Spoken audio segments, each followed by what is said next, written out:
ରାଉରକେଲା କଂଗ୍ରେସରେ ଫାଟ।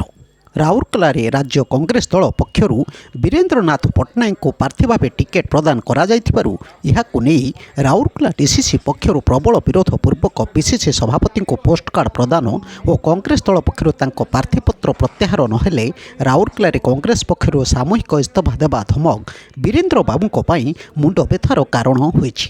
ବୀରେନ୍ଦ୍ର ବାବୁ ଜଣେ କଂଗ୍ରେସର ଆଗଧାଡ଼ିର ନେତା।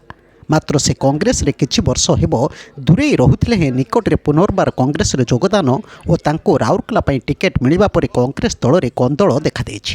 ଏନେଇ ବୀରେନ୍ଦ୍ର ବାବୁ ଏକ ସାମ୍ବାଦିକ ସମ୍ମିଳନୀରେ ବ୍ରାହ୍ମଣୀ କ୍ଲବଠାରେ ଆୟୋଜନ କରି କହିଲେ ଯେ ତାଙ୍କ ବିରୋଧରେ ଆସିଥିବା ଅଭିଯୋଗର କୌଣସି କାରଣ ନାହିଁ।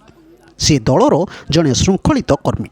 ଯଦିଓ ବିଗତ 10 ବର୍ଷ ଧରି କୌଣସି ଦଳୀୟ କାର୍ଯ୍ୟରେ ଯୋଗ ଦେଉନଥିଲେ, ତେବେ ସେ ଅନ୍ୟାନ୍ୟ ସାମାଜିକ କାର୍ଯ୍ୟରେ ଯୋଗଦାନ କରୁଥିଲେ ହେଁ ଦଳ ପକ୍ଷରୁ ତାଙ୍କୁ ଟିକେଟ୍ ଦିଆଯିବା ପରେ ଦଳରେ ଯେଉଁ ଅସନ୍ତୋଷ ଦେଖାଦେଇଛି ତାହା ଅଳ୍ପ ଦିନ ମଧ୍ୟରେ ସମାଧାନ ହେବ ବୋଲି ସେ କହିଛନ୍ତି ଓ ସମସ୍ତେ ମିଳିମିଶି କାର୍ଯ୍ୟ କରିବେ କହି ପୁଣି କଂଗ୍ରେସକୁ କ୍ଷମତାସୀନ କରାଇବେ ବୋଲି ସେ କହିଛନ୍ତି। ସେହିପରି ରାଜ୍ୟ ସରକାରଙ୍କ ବିଭିନ୍ନ ଯୋଜନାର ସୁଫଳ ସହରବାସୀ ପାଇପାରୁନାହାନ୍ତି।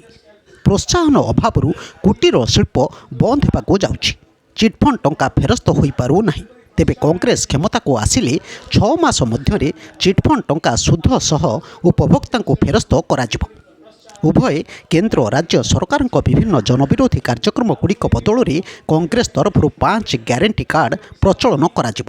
ସେଗୁଡ଼ିକ ହେଲା ଗୃହଜ୍ୟୋତି ଯୋଜନାରେ ଘରୋଇ ଉପଭୋକ୍ତାଙ୍କୁ 200 ୟୁନିଟ୍ ବିଜୁଳି ଦେୟ ଛାଡ଼, ଯୁବ ବିକାଶ ଯୋଜନାରେ 5 ଲକ୍ଷ ଯୁବକ ଯୁବତୀଙ୍କୁ ନିଯୁକ୍ତି ବ୍ୟବସ୍ଥା, ବେକାରୀ ଭତ୍ତା ମାସିକ 3000, କୃଷକ ବନ୍ଧୁ ଯୋଜନାରେ ବୋନସ୍ ସହ ଧାନର ମୂଲ୍ୟ କ୍ୱିଣ୍ଟାଲ ପ୍ରତି 3000 ଟଙ୍କା, କୃଷି ଋଣ ଛାଡ଼, କୃଷକଙ୍କ ପାଇଁ ମାସିକ ପେନ୍ସନ୍ 2000, ଗୃହଲକ୍ଷ୍ମୀ ଯୋଜନାରେ ମହିଳା ସ୍ୱୟଂ ସହାୟକ ଗୋଷ୍ଠୀଙ୍କ ବ୍ୟାଙ୍କ ଋଣ ଛାଡ଼, କୃଷକଙ୍କ ପାଇଁ ମାସିକ ପେନ୍ସନ୍ 2000, ଗୃହଲକ୍ଷ୍ମୀ ଯୋଜନାରେ ଏସ୍ଏଚ୍ଜିଙ୍କ ବ୍ୟାଙ୍କ ଋଣ ଛାଡ଼, ମହିଳାଙ୍କୁ ମାସିକ 2000 ଭତ୍ତା ଦିଆଯିବ।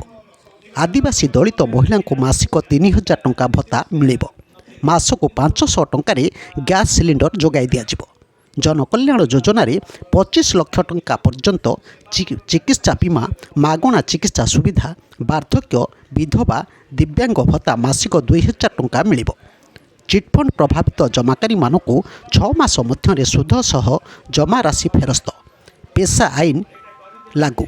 ପଛୁଆ ବର୍ଗଙ୍କୁ 27% ସଂରକ୍ଷଣ ସମେତ ଅନେକ ଜନକଲ୍ୟାଣକାରୀ ଯୋଜନା ରଖିଛି କଂଗ୍ରେସ ବୋଲି ସେ ସୂଚନା ଦେଇଥିଲେ।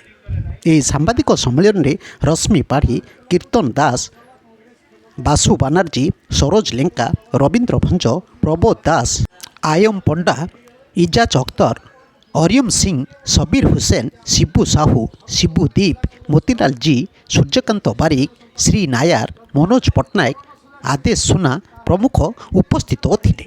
ବ୍ୟୁରୋ ନ୍ୟୁଜ୍ ଓଡ଼ିଶା କଥା। ଓଡ଼ିଶା କଥା ୟୁଟ୍ୟୁବ୍ ଚ୍ୟାନେଲଟିକୁ ଆପଣମାନେ ଦେଖୁଛନ୍ତି। ମତାମତ ଦିଅନ୍ତୁ, ଲାଇକ୍ କରନ୍ତୁ, ସବସ୍କ୍ରାଇବ୍ କରନ୍ତୁ ଓ ସେୟାର ମଧ୍ୟ କରନ୍ତୁ।